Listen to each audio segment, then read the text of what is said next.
নমস্কার বন্ধুরা, আমার চ্যানেলে তোমাদের সবাইকে স্বাগত জানাই। আজকে দেখো আমার হাতে কি ফুলকপি আলু। তোমরা ভাবছো ফুলকপি আলু করবো না, কিন্তু ফুলকপি আলু খাও, ডিম আলাদা খাও। ফুলকপি আর ডিমকে এক জায়গায় করে দিচ্ছি, সব এক জায়গায় আজকে। হ্যাঁ, ফুলকপি আলু দিয়ে ডিম দিয়ে একটা দারুণ স্বাদের রেসিপি আজকে তোমাদের সঙ্গে শেয়ার করবে। তো চলো শুরু করা যাক। খেয়ে বলো কি সুন্দর লাগে। সত্যি খুব সুন্দর লাগে। এখন ফুলকপির সিজন আর ডিম খেতে ইচ্ছা হচ্ছে, তা কি করব, দুটোই কম্বিনেশন করে দিয়েছি। তো চলো শুরু করা যাক। প্রথমে ডিমটাকে ভালো করে সেদ্ধ করার জন্য কড়াইতে জল দিয়ে আওয়াজ হয়ে গেল। প্রথমে আমি কড়াইতে একটু জল দিয়ে নিয়েছি, ডিমগুলোকে ভালো করে সেদ্ধ করে নিতে হবে। তো আমি প্রথমে ডিমগুলোকে কড়াইতে সেদ্ধ বসিয়ে দিলাম, ভালো করে সেদ্ধ করে নিতে হবে। ডিমটা যতক্ষণে সেদ্ধ হচ্ছে ততক্ষণ আমি এখানে মশলাটা রেডি করে নিই। মশলার নাম শুনলে বাটা মশলা ওনার মুখে খুব হাসি ফোটে। এখানে আছে আদা, কাঁচা লঙ্কা, পেঁয়াজ আর আছে জিরে। তো এগুলোকে ভালো করে বেটে নিতে হবে। আদাটাকে একটু থেতো করে নিয়ে সব সময় আদা পালিয়ে যায়।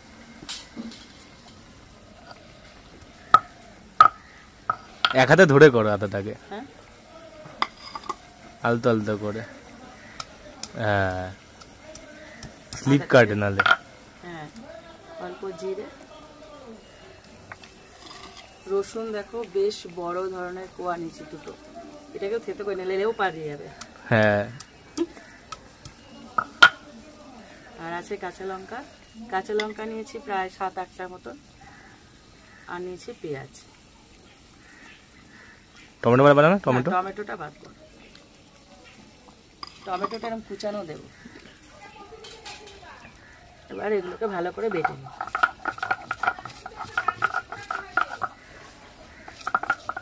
বাটা মশলার যা স্বাদ, ওহো, সত্যি কথা, যখনই কোনো তরকারিতে বাটা মশলা পড়ে না, আর তারপরে কাঠের জালে রান্না, তো মানে কি যে অপূর্ব, বলা যাবে না, যে না করে সে বুঝবে। হ্যাঁ, তো ডিমটা পুরোপুরি সেদ্ধ হয়ে গেছে, এই যে ইনি ফেটে গেছেন, এটা মানে বুঝিয়ে দিল যে আমি সিদ্ধ হয়ে গেছি, তুলে নাও। ডিমটাকে ভালোভাবে ছাড়িয়ে নিতে হবে। একটা ঠান্ডা জলের মধ্যে আমি দিয়ে দিচ্ছি, ঠান্ডা মানে নর্মাল যে জল, সেই জলের মধ্যে আমি তুলে নিলাম। এবার আমি কড়াইটা পরিষ্কার করে কড়াইয়ের মধ্যে আমি রেসিপিটা শুরু করে দিই। কড়াইটা বসিয়ে দিয়েছি পরিষ্কার করে নিয়ে। এবার আমি দিয়ে দিচ্ছি সর্ষের তেল। ফুলকপিটাকে ভালো করে ভেজে নেব। প্রথমে ফুলকপি ভাজবো, তারপরে ভাজবো আলু, তারপরে ভাজবো ডিম। তেলটা গরম হয়ে যাক, তারপরে ফুলকপিটা দিয়ে দিচ্ছি। তেলটা পুরোপুরি গরম হয়ে গেছে, আর ফুলকপিগুলো ভালো করে ভাজতে হবে, লাল করে।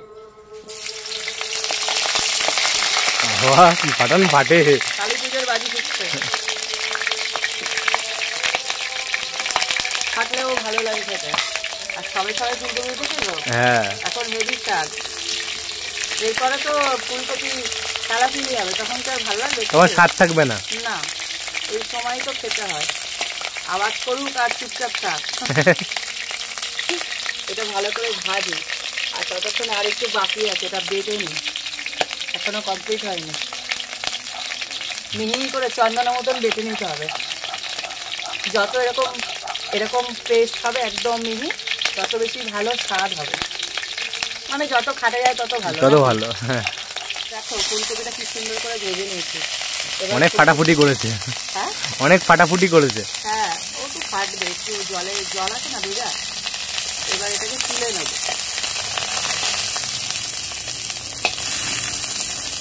এই নতুন ফুলকপি এই সময়তেই যেমন তেল খায় তেমন ফাটে। হ্যাঁ, আর তেলও খায় কিছু। হ্যাঁ, তেল তো খাবে, বেগুন আর ফুলকপি একটু তেল খাবে। আর একটু তেল দিয়ে দিচ্ছি। এবার ভেজে নিচ্ছি আলুটা, এটাকেও ভালো করে ভেজে নিতে হবে। শীতেই তো খেয়ে মজা। হ্যাঁ, এই শীতকালে পালং শাক, ফুলকপি, বাঁধাকপি, কত রকম সবজি, বিট, গাজর, সবজির অভাব নেই। হ্যাঁ, মটরশুঁটি, গরমে তো কিছুই পাওয়া যায় না। এদিন মটরশুঁটি কচুরি বানাতে হবে।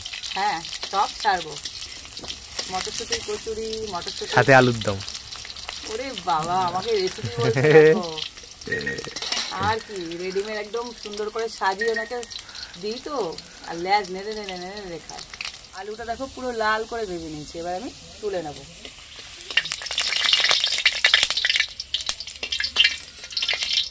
এবার ডিমটাকে লাল করে ভেজে নেবো, এক এক করে সব লাল লাল করে ভেজে নেব। সব লাল লাল লালের সব। ডিমটা যখন ভাজবো তার আগে একটুখানি হলুদ মাখিয়ে নিই, আর শুধু ভাজলে না ভালো লাগে না দেখতে, কালারফুল হবে না। হ্যাঁ, একটু হলুদ ভালো করে মাখিয়ে নিই, যেমন করে নতুন বর বিয়ে করতে যাওয়ার আগে হলুদ মাখিয়ে। তো এটা মাখানো হয়ে গেছে, আর ছেড়ে দিই। একটু হলুদ মাখালে কি হয়, যে কালারটা আসে না, দেখতে ভালো লাগে আর কি। ঠিক ঠিক। আর একজন দেখো না, শুধু ফোড়ন কাটে।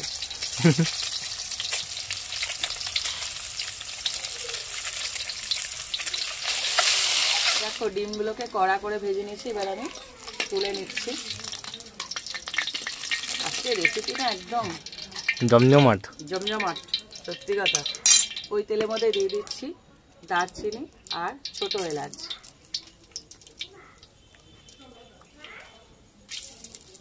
আর সামান্য গোটা জিরে, এটাও গেল ফোড়নে।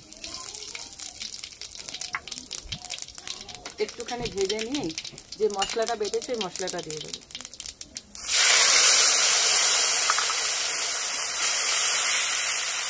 এবার একে একে আগুন ধরে গেছিল, এত গরম হয়ে গেছে। একটুখানি তেল গেল ওর পাশে, দিয়ে দিচ্ছি লবণ। এটা না একটু একটু ঝোল, একটু মানে গা মাখা মাখা হবে, বেশি ঝোল হবে না, আবার একদম মাখা মতো হবে না, মিডিয়াম রেঞ্জে। আর তারপর দিয়ে দিচ্ছি লঙ্কা, কি দিচ্ছি এটা, হলুদ গুঁড়ো, লঙ্কা বলছি, লঙ্কা এর পরে যাচ্ছে। লঙ্কা দেওয়া আমার হেভি তারা। দিয়ে দিচ্ছি 1 চামচ লঙ্কা, কেননা এখানে না কাঁচা লঙ্কা দিয়েছি আমি, তাই 5-6টা দিয়ে দিয়েছিলাম, তার জন্য দিয়ে দিচ্ছি 1 চামচ, বেশি দেবো না। এবার যে যেরকম ঝাল খাও সে অনুযায়ী দিয়ে দেবো। এরপর দিয়ে দিচ্ছি টমেটো কুচি। টমেটো কুচি যাবে? হ্যাঁ, এটা টমেটোটা কুচি দিলে কি হয়, বেশ একটু গ্রেভি গ্রেভি ব্যাপারটা আসে। এবার সব দিয়ে ভালো করে কষাতে হবে। গলা কেমন ভাঙা ভাঙা আসছে দেখছো? হ্যাঁ, ঠিক হয় না, লেগে গেছে, কাশি হচ্ছে তো একটু, ভয়েসটা এরকম হয়ে গেছে। তো এটাকে আমি কষিয়ে নিই, মশলাটা 2-3 মিনিট কষিয়ে ঠিক এরকম অবস্থায় এবার আলু আর ফুলকপিটা আমি দিয়ে দেবো। ভিজে রান্না করলে বেশ মাখা মাখা বেশ ভালোই লাগে, টেস্টটা স্বাদ বেড়ে যায়। হ্যাঁ, এবারে আলু ফুলকপি দিয়ে এটাকে দিয়েও কষাতে হবে খুব ভালো করে, কারণ ফুলকপি মহাশয়, আলু মহাশয় সব একসাথে এদের সময় নেবে মশলা দিয়ে। আর এই সময় দিয়ে দেবো ধনে পাতা। ধনে পাতাটা আমি 2টো ভাগে দেবো, প্রথমে অল্প দেবো কষানোর সময়, আর শেষে দেবো। তোমরা খেয়াল করবে, আমি না ম্যাক্সিমাম রেসিপিতে এইটা আমি করি। এটা করে দেখো, খুব ভালো লাগবে, মানে পুরো রান্নার ফ্লেভারটা পাওয়া যায়। হ্যাঁ, মানে কষানোর সময় একরকম হয়, আর নামানোর আগে দিলে আর একরকম স্বাদ হয়। তো 2টো স্টেপে আমি ধনে পাতাটা দিচ্ছি। এবার আমি ভালো করে কষিয়ে নেব। দেখো কালার এসছে, দেখো কি সুন্দর, আহা, যেমন কালার তেমন গন্ধ, কি দারুণ লাগছে না? হ্যাঁ, ফুলকপি আলুর ঘন্ট মনে হচ্ছে, ওই যে কি বলে ওটাকে, ডালনা, তরকারি মাখা। হ্যাঁ, এটা পুরোপুরি কষানো হয়ে গেছে। এবার আমি এর মধ্যে জল দিয়ে দেবো। রান্না কিন্তু সেরকম বড় না, ছোটখাটোই রান্না। রান্না কিন্তু বড় না, শুধু ওই একটু ভেজে ভেজে করতে হয় তো, তার জন্য একটু সময় লাগছে, আর কিছু না। দেখে উল্টে যাচ্ছিল, দুপুরে খাওয়া উল্টে গেলে শুধু ভাত খেতে হতো। হায় রে, ওরম বলিস না। দেখো ঝোলটা এমন আছে, খুব বেশি পাতলাও না আর খুব বেশি ঘনও না, এরকম অবস্থা। আলু আর কপি সেদ্ধ হয়ে গেছে। এর সময় দিয়ে দেবো ডিমটা, এরাও তো একটু ফুটবে ওর ভেতরে। হ্যাঁ, মশলাপাতি ঢুকবে। হ্যাঁ, আমার কি 2খানা ডিম আজকে? 2টো ডিম খেয়ে নিবি। ও না, তো 4 জনের 4টে তো। আসলে অনেকে জানেন আমরা 3 জন, আমাদের ঘরে 4 জন। হ্যাঁ, বলে দে। আমি, মা, বাবা, আমাদের ছোট ভাই, সে এখন ঘুমাচ্ছে। সেটা হচ্ছে মানুষ না, সে হচ্ছে আমার ডগি।